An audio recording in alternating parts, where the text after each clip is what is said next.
ఉగ్రవాద కార్యకలాపాలను అరికట్టడానికి దేశ సార్వభౌమాధికారానికి ముప్పు కలిగించే చర్యలను నిరోధించడానికి రూపొందించిన ఒకానొక కఠినమైన చట్టమే ఉపా. దీన్ని ఆధారంగా చేసుకొని మీడియా జర్నలిస్టులపై కఠినమైన చట్టాల వినియోగం తెలంగాణలో యథేచ్ఛగా సాగుతుంది. ఉపా వంటి అత్యంత ప్రమాదకరమైన చట్టాన్ని ప్రయోగించి నిజం గొంతు నొక్కేందుకు రేవంత్ సర్కారు ఎన్ని ప్రయత్నాలు చేయాలో అన్నీ చేస్తుంది. వార్తలను వాస్తవాలను చెప్పే వాళ్ళను చంపేయడమే బీజేపీ అలవాటు అంటూ అప్పట్లో నోరేసుకొని మీద పడిపోయిన రాహుల్ గాంధీకి తెలంగాణలో ఇప్పుడేం జరుగుతుందో తెలియడం లేదా? మీడియా స్వేచ్ఛ మీద ఆనాడు చెప్పిన సూక్తులు ఇప్పుడు ఏమయ్యాయి? తెలంగాణ ప్రజాపాలనలో ఏం జరుగుతుందో ఈ సోకాల్డ్ రాజ్యాంగ రక్షకుడికి తెలుస్తుందా? అసలు ప్రెస్ అసోసియేషన్ ఆఫ్ ఇండియా దీన్నే ప్రశ్నిస్తుంది. ఇంటెలిజెన్స్ విభాగానికి చెందిన డిఐజీ ఆర్ భాస్కరన్ జారీ చేసిన నోటీసులో తెలుగు స్క్రైబ్ ఎక్స్ అకౌంట్ పోస్టులపై నోటీసులు జారీ చేయడాన్ని తప్పుపట్టింది. భారతీయ నాగరిక సురక్షా సంహిత సెక్షన్ 94తో పాటు ఉపా చట్టంలోని సెక్షన్ 43F కింద జారీ చేయడం ఏంటని నిలదీసింది. ఇంతకీ ఉపా చట్టం ఏం చెబుతుంది? ఏ సందర్భాల్లో దాన్ని వాడొచ్చు? రేవంత్ నేతృత్వంలోని కాంగ్రెస్ సర్కారు మీడియా మీద దాన్ని ఎందుకు వాడాలని చూస్తోంది? ఇదే ఇవాల్టి ట్రెండింగ్ నౌ.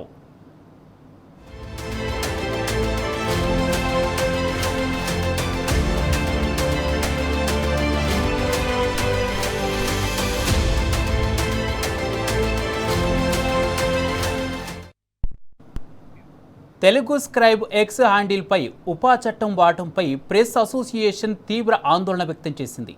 ఇటువంటి చర్యలు పత్రికా స్వేచ్ఛను దెబ్బతీయడమేనని ఖండించింది. ప్రజాస్వామ్య విలువలకు కూడా ముప్పేనని చెప్పుకొచ్చింది.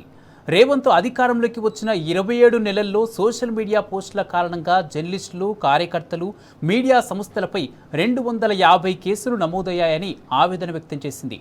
ఇది ఎంత మాత్రం భావ ప్రకటనా స్వేచ్ఛకు మంచిది కాదని అభిప్రాయపడింది. తెలంగాణలో మీడియా జర్నలిస్టులపై కఠినమైన చట్టాలు. ఉపా చట్టం ప్రయోగించి నిజం గొంతు నొక్కేందుకు ప్రయత్నాలు. మీడియా స్వేచ్ఛ మీద ఆనాడు రాహుల్ సూక్తులు. తెలంగాణలో ఇప్పుడేం జరుగుతుందో తెలియడం లేదా? ప్రజాపాలనలో అరాచకాలపై సోకాల్డ్ రాజ్యాంగ రక్షకుడేం చెబుతాడు? దీనిపైనే ప్రశ్నల వర్షం కురిపించిన press association of India. Telugu scribe X account పోస్టులపై నోటీసులను ఖండించిన పిఏఐ. ఇలాంటి చర్యలు పత్రికా స్వేచ్ఛను దెబ్బతీయడమేనని ఆగ్రహం. ప్రజాస్వామ్య విలువలకు పాతరేస్తారా అని పిఏఐ ఫైర్. 27 నెలల కాలంలోనే 250 కేసులు నమోదా అంటూ ఆందోళన.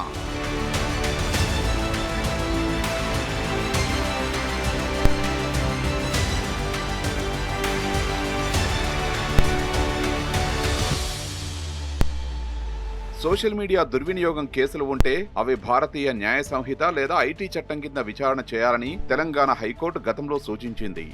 ఇదే విషయాన్ని ప్రెస్ అసోసియేషన్ తాజాగా గుర్తు చేసింది. ఉపా వంటి కఠిన చట్టాల అమలులో అత్యంత జాగ్రత్త పాటించాలని, అన్ని చర్యలు పారదర్శకంగా న్యాయబద్ధంగా ఉండాలని డిమాండ్ చేసింది. लगता है कि रेवंत रेड्डी सरकार जो है वो मीडिया विरोधी हो गई है. जिस प्रकार से यूएपीए के तहत वो जो है सोशल मीडिया पर हमला कर रही है, सोशल मीडिया के पत्रकारों को डराया धमकाया जा रहा है, वो कहीं न कहीं से साफ तौर से निंदा की बात है. क्योंकि ऐसे अगर रेवंत रेड्डी की सरकार काम करेगी, मीडिया को अपने दबाव में लेगी, मीडिया के ऊपर जो है प्रकार से हमले होंगे उनके कार्यकर्ताओं के माध्यम से, पुलिसकर्मियों के माध्यम से, तो ये कहीं न कहीं से निंदाजनक बात है. और मुझे लगता है कि दिल्ली तक अगर ये आवाज़ पहुंच गई है तो ये साफ तौर से ये इशारा करती है कि रेवंत रेड्डी की सरकार ने कुछ न कुछ जरूर खामियां हैं जिसका उजागर मीडिया कर रहा है. और जो खामियों को उजागर करने वाले मीडिया को जो है कार्यकर्ताओं के द्वारा या फिर पुलिस प्रशासन के द्वारा जो है उनको धमकाया जा रहा है, डराया जा रहा है, उन पर हमले हो रहे हैं. तो ये साफ तौर से जो है मुझे लगता है केंद्र की राजनीति में रेवंत రెడ్డి की छवि को भी खराब करेगा. టెర్రరిస్టులపై పెట్టాల్సిన ఉపా చట్టాన్ని జర్నలిస్టులపై ప్రయోగిస్తూ రేవంత్ సర్కార్ దుర్వినియోగం చేస్తోందని ప్రెస్ అసోసియేషన్ ఆఫ్ ఇండియా ఆరోపించింది.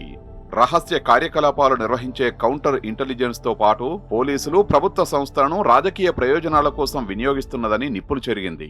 ప్రజాపాలన ముసుగులో ప్రతీకార పాలన నడుపుతోందని మండిపడింది.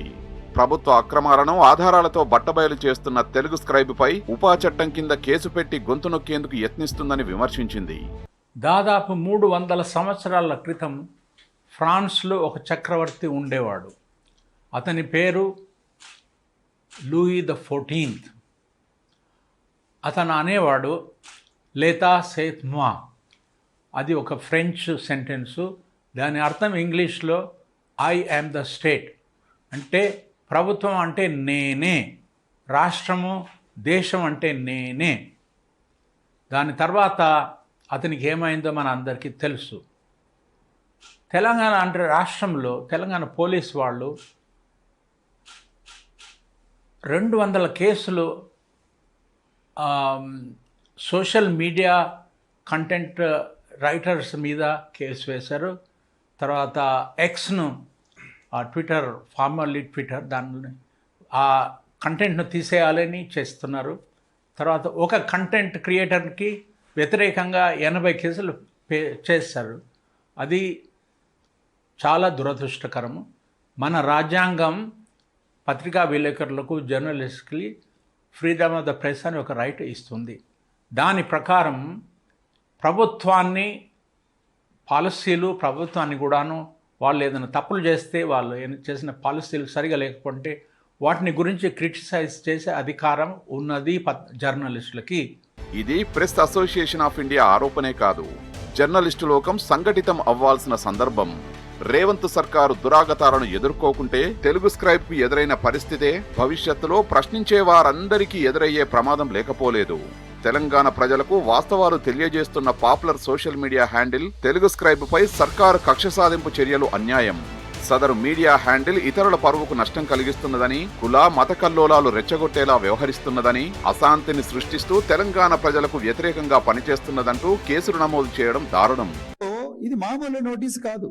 ఇది 94 BNSS కింద మాత్రమే కాదు, భారతీయ నాగరిక సురక్షా సంహిత మాత్రమే కాదు. ఇది అత్యంత క్రూరమైన the draconian unlawful activities prevention act 1967 మరియు అమెండ్మెంట్ 2008 యాక్ట్. అంటే ఏందయ్యా అంటే యాంటీ టెర్రర్ లా అని ఇండియాలో ఏదైతే ఉన్నదో, ఆనాడు మేము చిన్నగా ఉన్నప్పుడు టాడా ఉండే, దాని తర్వాత పోటా వచ్చింది. ఇప్పుడు మన తరానికి UAPA unlawful activities prevention act 2008. ఈ మధ్యకాలంలో 2019లో దాన్ని మరింతగా మాడిఫై చేశారు ఇప్పుడున్న ఎన్డీఏ ప్రభుత్వం. ఇది కేవలం టెర్రరిస్టుల మీద మాత్రమే పెట్టే చట్టం. దయచేసి అందరూ గుర్తుపెట్టుకోవాలి. ఆనాడు ముంబై నగరం మీద కసబ్ మరియు 10 మంది తీవ్రవాదులు పాకిస్తాన్ నుండి వచ్చి ముంబైలో దాడులు చేసి దాదాపుగా 400 మందిని చంపితే ఆనాడు పెట్టిన ఒక ఎక్స్పర్ట్ కమిటీ దీన్ని మాడిఫై చేయాలి. 1967లో వచ్చిన ఈ చట్టాన్ని మాడిఫై చేసి దేశంలో ప్రజల భద్రత, ప్రజల ధన మాన ప్రాణాలను కాపాడాలి, ఈ దేశ సార్వభౌమాధికారాన్ని కాపాడాలి. To save the integrity, internal security and sovereignty of this nation called India. ఈ చట్టం వచ్చింది. ఈ 1967 నుంచి 2008లో మళ్ళీ దీన్ని మాడిఫై చేసిండ్రు, 2019లో మళ్ళీ మాడిఫై చేసిండ్రు. చాలా ఎక్కువ పవర్స్ పోలీస్ ఆఫీసర్కి ఈ దేశంలో ఏది చట్టం మీద వచ్చిందో కేవలం ఆ UAPA ద్వారానే వచ్చినాయి. అలాంటి ఒక చట్టాన్ని, టెర్రరిస్టుల మీద మాత్రమే ప్రయోగించే చట్టాన్ని ఈరోజు జర్నలిస్టుల మీద ప్రయోగించాలనే కుట్ర తెలంగాణలో రేవంత్ రెడ్డి గారు చేస్తున్నారు. అంతేకాదు, అక్రమాలను అడ్డుకున్న మీడియాపై BNS 94 యాక్టుతో పాటు సవరించిన ఉపా కింద 70 అక్రమ కేసులు బుక్ చేయడం అంటే అది మీడియాను బెదిరించడమేనన్న ఆందోళనలు వ్యక్తమవుతున్నాయి. గతంలో ముంబై దాడికి కారకుడైన కసబ్ మీద ప్రయోగించిన చట్టాన్ని తెలుగు స్క్రైబ్ పై ప్రయోగించి భయానక పరిస్థితులు సృష్టిస్తోంది. గతంలో తెలంగాణ జర్నలిస్టులు, సోషల్ మీడియా యాక్టివిస్టులపై 250 అక్రమ కేసులు బనాయించింది. అత్యంత రహస్యంగా ఉంచాల్సిన ప్రభుత్వ సంస్థలను బజారుకి ఈడుస్తోంది. గతంలో 99% పోలీసులకు సైతం తెలియని కౌంటర్ ఇంటెలిజెన్స్ లో తలదూర్చుతోంది.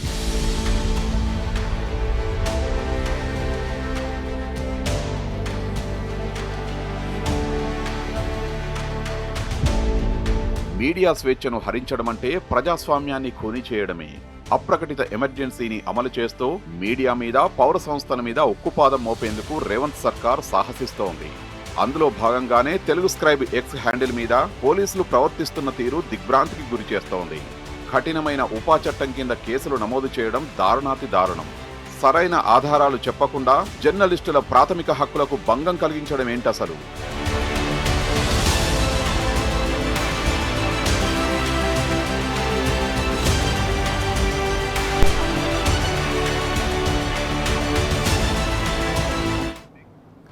ఉపా చట్టంతో మీడియాపై రేవంత్ వికృత క్రీడ మొదలుపెట్టింది. టెర్రరిస్టుల మీద ఉపయోగించే చట్టాన్ని తెలుగు స్క్రైబ్పై ప్రయోగించింది. సోషల్ మీడియాలో ప్రభుత్వ అక్రమాలను ఎండగడుతున్నారనే అక్కస్తో రెచ్చిపోతుంది. హోంశాఖ తన చేతిలో ఉందని పోలీసులు, ఐపీఎస్ ఆఫీసర్ల ద్వారా వికృత క్రీడకు దిగజారాడు రేవంత్. సోషల్ మీడియాపై కేసుల కోసం ఉపా వంటి శక్తివంతమైన చట్టాన్ని దుర్వినియోగం చేస్తున్నాడు.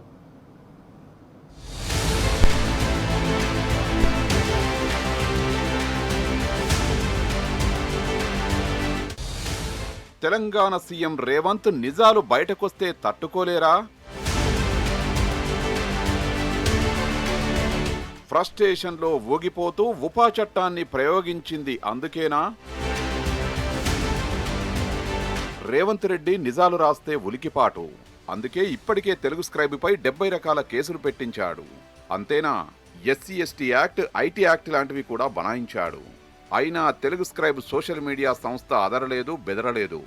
మంత్రుల స్కామ్లు, భూ కబ్జాలు, అక్రమాలను ఆధారాలతో సహా ప్రజలకు చేరవేసింది. అందుకే ఇక లాభం లేదనుకుని బెదిరించి దారికి తీసుకురావడానికి ఉగ్రవాదుల మీద ప్రయోగించే ఉపా కేసును ప్రయోగించాడు. ఇదే ఇప్పుడు దేశవ్యాప్తంగా చర్చనీయాంశంగా మారింది. మీడియా, యాక్టివిస్టు సంస్థలు తెలుగు స్క్రైబ్పై ఉపా ప్రయోగించడాన్ని తీవ్రంగా ఖండిస్తున్నాయి. రేవంత్ నియంత వైఖరిని కడిగిపారేస్తున్నాయి.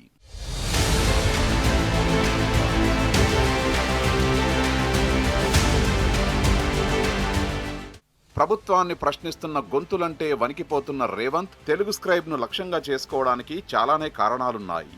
ప్రతిక్షణం ప్రజల పక్షాన అప్రమత్తంగా ఉంటూ ప్రభుత్వ వైఫల్యాలను ఎండగడుతోంది తెలుగు స్క్రైబ్.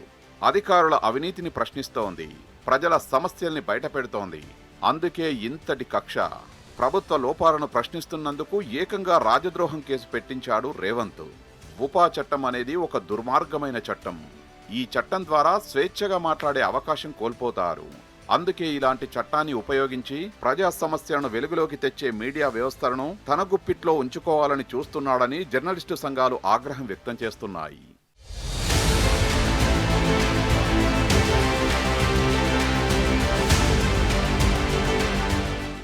ప్రభుత్వానికి వ్యతిరేకంగా వినిపించే నోళ్లు మోయించేందుకు యూఏపీఏ, రాజద్రోహం లాంటి చట్టాలను ఉపయోగిస్తారు.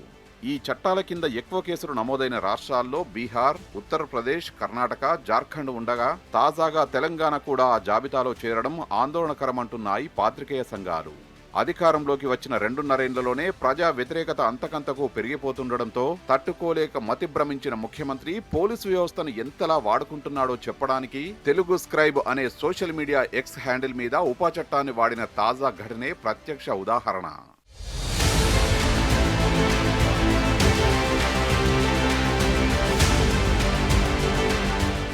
ఇందిరా హయాంలో ప్రకటిత ఎమర్జెన్సీ అమలు కాగా నేడు రేవంత్ పాలనలో అదే రీతిలో ప్రజాస్వామ్య సంస్థలను నిర్వీర్యం చేస్తోంది కాంగ్రెస్ ప్రభుత్వం. తెలంగాణ రాష్ట్రంలో కొనసాగుతున్న నిర్బంధకాండ ప్రమాదకర పరిస్థితులను సూచిస్తోంది. స్వేచ్ఛ లేని బతుకు అర్ధరహితం.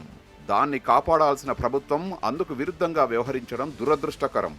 మీడియా స్వేచ్ఛ, భావ ప్రకటన స్వాతంత్రంపై జరుగుతున్న దాడుల్ని ప్రతిఘటించడానికి జర్నలిస్టులంతా సమైక్య పోరాటం సాగించాల్సిన సమయం.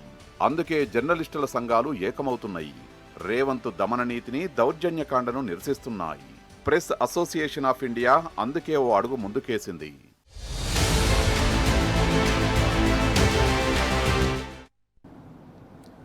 ప్రజాస్వామ్య వ్యవస్థలో ఎన్నికల ప్రక్రియ ద్వారా సంక్రమించే అధికారం ఎంత బలంగా ఉంటే రాజ్యాన్ని ఎదిరించే వారిని అంతలా అణిచిపెట్టి ఉంచవచ్చు. ఇది కాంగ్రెస్ నాయకులు అనుసరిస్తున్న విధానం. అధికారమే పరమావధిగా అరాజకాలకు పాల్పడుతున్నది. అందుకే తమ ఏలుబడిలో ప్రజాస్వామ్యాన్ని కూని చేయడం చాలా సులువైన పని అనుకుంటున్నారు. రాజ్యానికి ఎదురొచ్చే వారిపై రాజద్రోహ దండనాధికారంతో ఎలాంటి శిక్షనైనా విధించవచ్చని భావిస్తున్నారు. జీవితాంతం జైల్లోనూ నిర్బంధించాలన్న సూత్రాన్ని పాటిస్తున్నారు. తెలుగు స్క్రైబ్ మీద శక్తివంతమైన చట్ట ప్రయోగం కూడా అందులో భాగమే.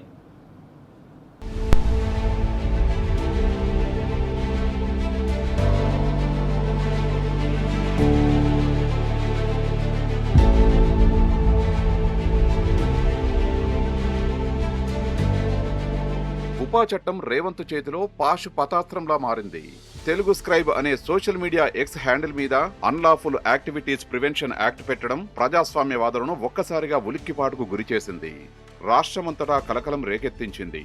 సర్వత్రా చర్చనీయాంశమైంది. రేవంత్ ప్రభుత్వం అధికారంలోకి వచ్చిన 2.5 ఏళ్లలో ప్రజా వ్యతిరేకత పెల్లుబికిన వేళ ఉపా చట్టం ప్రయోగించడం మరింత వేడిని రాజేస్తోంది. అందుకే ఇప్పుడు ఉపా చట్టంపై దేశవ్యాప్తంగా విస్తృతంగా చర్చోపచర్చలు నడుస్తున్నాయి. చట్టం రద్దుకు తీవ్ర స్థాయిలోనూ వ్యతిరేకత వ్యక్తమవుతోంది. కేంద్ర రాష్ట్ర ప్రభుత్వాల ప్రజాస్వామ్య వ్యతిరేక చర్యల్ని తప్పుబడుతూ ప్రెస్ అసోసియేషన్ ఆఫ్ ఇండియా ముక్త కంఠంతో ఖండిస్తూనే వస్తోంది. Unlawful activities prevention act, anti terror లాని ఇప్పుడు తీసుకురావడం అనేది ప్రజలందరూ కూడా గమనిస్తా ఉన్నారు. ప్రముఖ పాత్రికేయులైనటువంటి అనుషా రవిసూద్ గారు, ధన్యా రాజేంద్రన్ గారు, ఇంటర్నెట్ ఫ్రీడమ్ ఫౌండేషన్ అనేటువంటి సంస్థలు వివిధ మాధ్యమాల ద్వారా ఈ యుఏపిఏని వ్యతిరేకిస్తూ వారు స్టేట్మెంట్లు ఇవ్వడం జరిగింది. వారికి ప్రత్యేకమైన ధన్యవాదాలు. ప్రజాస్వామ్య వ్యవస్థకే పెనుముప్పులా ఉన్నటువంటి ఇట్లాంటి చట్టాలను, యాంటీ టెర్రర్ లా లాంటి ఇట్లాంటి చట్టాలను సోషల్ మీడియాని అదేవిధంగా మీడియాని కూడా నియంత్రించడానికి ప్రభుత్వం వాడుతూ ఉన్నది. కాబట్టి మరిన్ని రాజకీయ గొంతుకలు, అదేవిధంగా రాజకీయ వర్గాలు, అదేవిధంగా మీడియా వర్గాలు కూడా దీని మీద ఖచ్చితంగా అందరూ వ్యతిరేకించాల్సినటువంటి పరిస్థితి ఉన్నది. కాబట్టి అందరికీ కూడా విజ్ఞప్తి చేస్తా ఉన్నాము, ఈ యుఏపిఏని ప్రతి ఒక్కరూ ఈ రాష్ట్రంలో ప్రజాస్వామ్యం ఉండాలి, ప్రజాస్వామ్యయుతంగా ఇక్కడ పరిస్థితులు ఉండాలి అని ఆశిస్తున్నటువంటి వారందరూ కూడా దీన్ని వ్యతిరేకించాలని చెప్పి విజ్ఞప్తి చేస్తా ఉన్నాం. స్వాతంత్రానికి ముందు బ్రిటిష్ పాలకులు తెచ్చిందే రౌలత్ చట్టం. ఎవరైనా చట్ట వ్యతిరేక చర్యలకు పాల్పడినట్లు అనుమానిస్తే అరెస్టు చేయడం, ఎలాంటి విచారణ లేకుండా జైలులో నిర్బంధించడం ఈ చట్టానికి ఉన్న అధికారాలు. ఈ చట్టంతో ఆ కాలంలో దేశ స్వాతంత్రోద్యమంలో నాయకులు, ప్రజలు పాల్గొనకుండా, గొంతెత్తకుండా అణిచివేయడానికే ఇలా చట్టం అమలుపరిచారు. దీన్ని బ్రిటిష్ పాలకులు దేశద్రోహంగా పరిగణించేవారు. అందుకే ఎంతో మంది స్వాతంత్ర పోరాట నాయకులు, ప్రజలు ఈ చట్టం కింద ఎన్నోసార్లు జైళ్లకు వెళ్లి శిక్షలు అనుభవించారు. ఆ చట్టాన్ని ప్రజాస్వామ్యానికి చేటు తెచ్చే విధంగా ప్రయోగిస్తున్నాడు రేవంత్.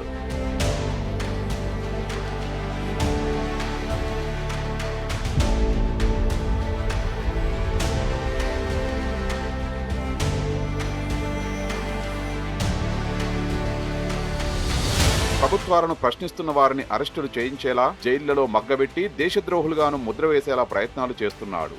ఇది ప్రస్తుతం ప్రజాస్వామ్యానికి కలంకం. ఈ చట్టం నేటి ప్రభుత్వాల పాశవిక చర్యలకు దర్పణం. మన దేశంలో ఈ చట్టాన్ని 1967లో తెచ్చినా అప్పటి ప్రభుత్వాలు దీన్ని అంతగా వాడలేదు. ఎమర్జెన్సీ సమయంలోనూ పెద్దగా ప్రయోగించలేదు. కానీ గత 2 దశాబ్దాలకు పైగా కాలంగా ఈ చట్టం దేశవ్యాప్తంగా తీవ్ర చర్చనీయాంశంగా మారింది. కాలక్రమేణా టెర్రరిస్ట్ అండ్ డిస్ట్రప్టివ్ యాక్టివిటీస్ నివారణ చట్టాన్ని 1995లో రద్దు చేశారు. దీని స్థానంలో ప్రివెంటివ్ ఆఫ్ టెర్రరిజం చట్టాన్ని తెచ్చి 2004, 2008లో సవరణలు చేశారు. దాన్ని యుఏపిఏగా మార్పు చేస్తూ దీని కింద నమోదయ్యే నేరాల దర్యాప్తును జాతీయ దర్యాప్తు సంస్థకు అప్పగించాయి. 2013లో ఆర్థిక నేరాలను నియంత్రణ పేరుతో మరోసారి ఈ చట్టానికి పదును పెట్టి సవరించింది. అయితే ఈ చట్టాన్ని పౌర హక్కులకు గొడ్డలు పెట్టుగా భావించిన చాలా దేశాలు ఇలాంటి అప్రజాస్వామికమైన చట్టాన్ని ఏనాడో రద్దు చేశాయి. కానీ మన దేశంలో మాత్రం రద్దు చేయకపోగా మరింత బలంగా ప్రయోగిస్తూ విస్తరిస్తున్నారు. ఎంతలా అంటే పాలకులు మారినప్పటికీ చట్ట ప్రయోగం మాత్రం ఆగడం లేదు. ప్రస్తుత కాలంలో అది మరింత తారాస్థాయికి చేరింది.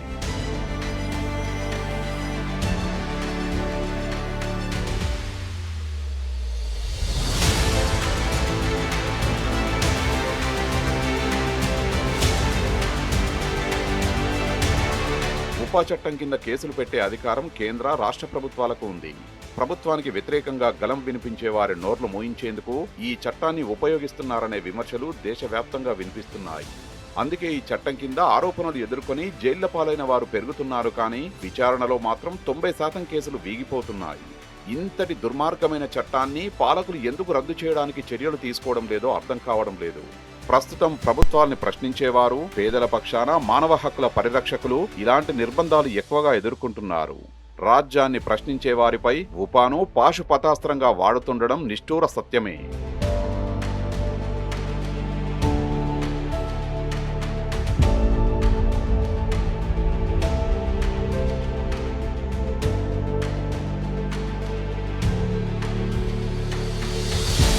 పత్రికా స్వేచ్ఛకు సంకెళ్లు పడితే అన్యాయమే రాజ్యమేలుతుంది, పేదరికం వెక్కిరిస్తుంది, సమన్యాయం, అభివృద్ధి, రాజ్యాంగ విలువల పరిరక్షణ ఆందోళనకరంగా మారుతుంది. అందుకే పత్రికా స్వేచ్ఛ ద్వారా ప్రజాస్వామ్యానికి అది ఎంతగానో దోహదపడుతుంది. ప్రజలకు అనేక విషయాల్లో అవగాహనతో పాటు న్యాయం జరిగే విధంగా ఉంటుంది. పత్రికా స్వేచ్ఛ, జర్నలిస్టుల హక్కుల పరిరక్షణ లాంటివి రేపటి సమసమాజ స్థాపనకు ఊతమిచ్చే విధంగా ప్రభుత్వాలు ఉండాలే గాని గొంతు నొక్కేలా వ్యవహరించకూడదు. అలా నిజాల్ని మరుగున పరిచే విధంగా వ్యవహరిస్తే భవిష్యత్తు తరం పాలక వర్గాలను క్షమించదు.